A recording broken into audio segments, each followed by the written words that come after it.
My name is Olivia, and I learned early in life that family can be your biggest critics. For years, I endured the sideways glances, the whispered comments, and the not-so-subtle jabs about my little online business. My sister Madison was always the star of the family, the golden child who could do no wrong. I still remember the day I told my family I was leaving my corporate job to start my own business. We were all gathered around the dinner table for Sunday dinner, a tradition my mother insisted on maintaining even though most of us had moved out years ago. "I'm starting my own company," I announced, trying to keep my voice steady despite my racing heart. "An e-commerce platform specializing in sustainable home goods." The silence that followed was deafening. My father's fork stopped midway to his mouth. My mother's smile froze, then slowly melted into a concerned frown. "But Madison?" She burst out laughing. "An online shop? Seriously, Olivia?" She wiped tears of mirth from her eyes. "You're leaving your six-figure job at Goldman Sachs to sell eco-friendly soap on the internet." "It's more than just soap," I started to explain, but Madison was already talking over me. "God, this is just like when you thought you could be a professional photographer in high school," she smirked. "Remember that disaster?" Of course I remembered. Madison had never let me forget how I'd spent my savings on a professional camera, only to have my small photography business fizzle out after a few months. But this was different. I had a plan, market research, and most importantly, a vision. My father cleared his throat. "Olivia, honey, maybe you should think this through. Your job at Goldman is stable, prestigious. You're on track for senior management." "I have thought it through," I insisted. "The market for sustainable products is growing exponentially. I've already secured partnerships with several artisanal manufacturers. And artisanal manufacturers," Madison interrupted, her voice dripping with disdain. "You mean people making soap in their garages?" My mother reached across the table to pat my hand. "Sweetie, we just want what's best for you. Look at Madison, she's killing it at her tech company. Executive VP at 32. Now that's something to aspire to." I pulled my hand away, feeling that familiar ache in my chest. Madison had always been the family's measuring stick for success. Her prestigious MBA, her rapid corporate climb, her magazine-worthy wedding to a venture capitalist. Everything she did was perfect. "My decision is made," I said quietly but firmly. "I start next month." That was 3 years ago. 3 years of building my company, Eco Haven, from the ground up. 3 years of working 18-hour days, learning every aspect of e-commerce, and carefully cultivating relationships with sustainable manufacturers across the globe. 3 years of enduring my family's constant judgment and Madison's mockery. What they didn't know was that Eco Haven wasn't just an online shop. Behind the scenes, I had built a sophisticated platform that connected eco-conscious consumers with verified sustainable producers. We didn't just sell products. We created a marketplace that revolutionized how people bought and sold sustainable goods. But I kept that part quiet. Let them think I was just selling soap. Every family gathering became an exercise in restraint. Madison would inevitably steer the conversation toward her latest achievement, a major merger she was overseeing, a new office opening in Singapore, the tech magazine that featured her as one of 30 under 35 to watch. "How's your little shop doing, Olivia?" she asked, her voice sweet with fake concern. "Still managing to keep the lights on." I'd smile and give vague answers about steady growth and expanding product lines. Meanwhile, I was closing deals with major retailers, developing proprietary software for supply chain verification, and quietly buying up smaller competitors. Last month's Sunday dinner was no different. Madison swept in late, as usual, dressed in a designer suit that probably cost more than what she thought I made in a month. "Sorry I'm late," she announced, air-kissing everyone's cheeks. Board meeting ran long. "We're finalizing the details of our expansion into the Asian market." My mother beamed. "That's wonderful, darling." "Isn't that wonderful, Richard?" She prodded my father, who nodded appreciatively. "Very impressive," he agreed. "Your company's stock has been doing exceptionally well." Madison preened under the praise. "Well, leadership is all about vision and taking calculated risks. Speaking of which," she turned to me with that familiar condescending smile. "Poor Sarah, still running that pathetic online shop? You know, we're always hiring at TechFront. I could put in a good word for you. Get you a real job." I took a sip of wine to hide my smile. If only she knew that her company's recent success was partly due to the e-commerce management software I get license from one of my shell companies. Thanks, but I'm doing fine, I replied mildly. Madison laughed. Fine? Honey, you're 35, single and selling organic dish soap on the internet. That's not fine, that's. She gestured vaguely with her wine glass, settling. Our mother jumped in, ever the peacekeeper. Madison, don't be harsh. I'm sure Olivia's business is sustainable. She said the word like it was foreign, throwing me what she probably thought was a supportive smile. Actually, I started to say, but Madison was already launching into a story about her recent meeting with potential investors from Shanghai.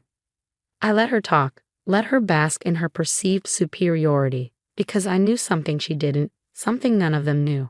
While Madison had been climbing the corporate ladder at TechFront, I had built EcoHaven into a powerhouse. Our proprietary blockchain-based authentication system for verifying sustainable products had become the industry standard. Major retailers were fighting for partnerships. Venture capital firms were begging to invest. But the best part? I had just received some very interesting information about TechFront, Madison's precious company. Their expansion plans weren't going as smoothly as she claimed. In fact, they were in serious trouble. I excused myself early that night, citing an early morning meeting. As I drove home to my penthouse apartment, the one my family thought I couldn't afford, I couldn't help but smile. Madison's carefully constructed world was about to crumble, and she had no idea. Little did I know that in just 2 weeks, my sister would be standing in my office, her designer mascara running down her face, begging for my help. But that's when the real story begins. The call came at 3 a.m., 2 weeks after that family dinner. I was still working, reviewing contracts for our expansion into European markets, when Madison's name flashed across my phone screen. I almost didn't answer. She never called me unless it was to gloat about something. Olivia? Her voice sounded strange, shaky. I need to see you. It's important. I leaned back in my chair, studying the city lights through my office window. It's 3 a.m., Madison. Please, she whispered. Please, I need your help. That got my attention. Madison never said please, and she certainly never admitted to needing help, especially not from me. Come to my office, I said, then gave her an address she'd never heard before. But that's in the financial district, she said, confused. I thought your shop was. Just come, Madison. 45 minutes later, my private elevator opened. Madison stepped out, and I barely recognized her. Her designer suit was wrinkled, her perfect hair disheveled, and her eyes were red from crying. She stopped dead when she saw where she was. The top floor of the Miller building was a far cry from the small warehouse space she thought I worked from. Floor-to-ceiling windows offered a panoramic view of the city. The reception area alone was bigger than her entire office at TechFront. I don't understand, she stammered. What is this place? I stood up from behind my desk. Welcome to EcoHaven's global headquarters. She walked forward in a daze, taking in the sleek modern design, the massive screens displaying real-time data from our global operations, the rows of awards and recognition plaques on the walls.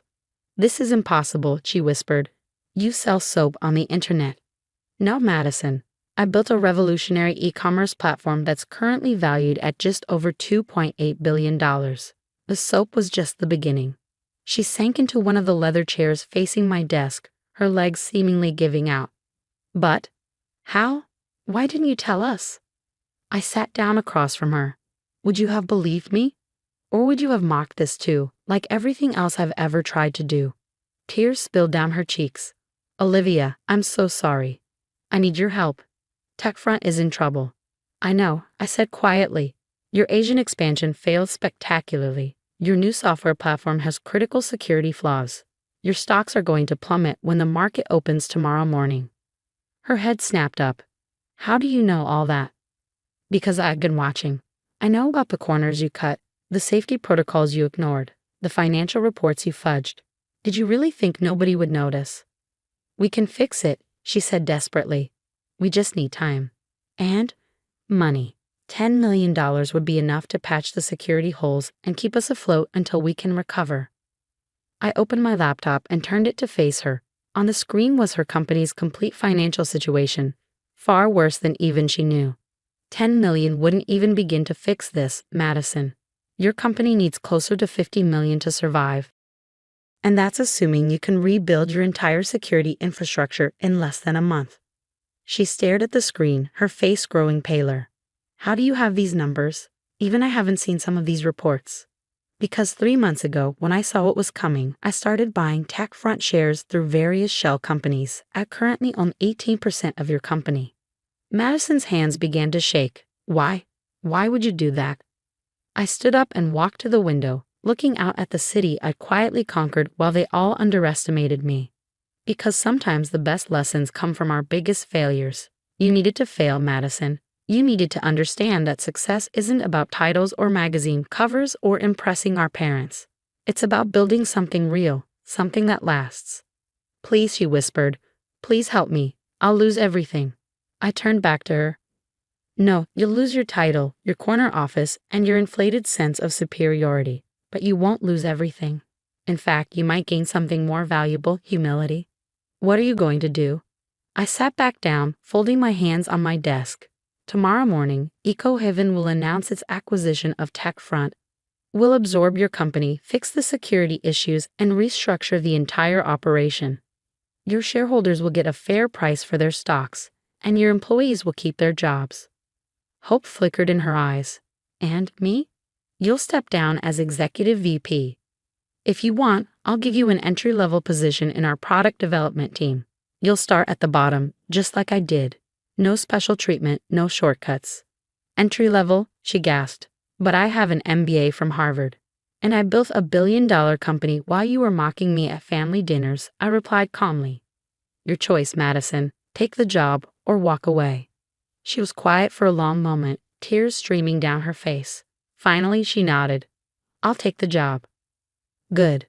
One more thing, you'll tell our parents yourself. About TechFront's failure, about my success. All of it. No more pretending. The next Sunday dinner was very different. Madison sat quietly while I presented my parents with the truth about EcoHaven. My mother cried, apologizing over and over for doubting me. My father kept shaking his head, muttering about how he should have seen it. But the best moment came weeks later, when I visited our product development department. There was Madison, without her designer suits and perfect makeup, working alongside people she would have looked down on just months ago. She was learning, struggling, and for the first time in her life, earning her success instead of expecting it. How's your little soap company doing? She asked when she saw me, but this time there was no mockery in her voice, only respect, and maybe a touch of awe. I smiled. We're doing just fine, Madison. Just fine. As I walked away, I couldn't help but think about how sometimes the biggest victories come not from proving others wrong, but from showing them a better way to be right. Madison had lost her company, but she was gaining something far more valuable, the chance to build something real, something that would last. And me. I had finally stopped being the family disappointment and become something better, a sister who could teach rather than taunt, lead rather than follow, and succeed without needing anyone's approval but my own. The next time someone asks me about my little online shop, I just smile and remember that success doesn't always need to shout to be heard. Sometimes the quietest businesses make the loudest statements, and the best revenge isn't proving others wrong. It's proving yourself right.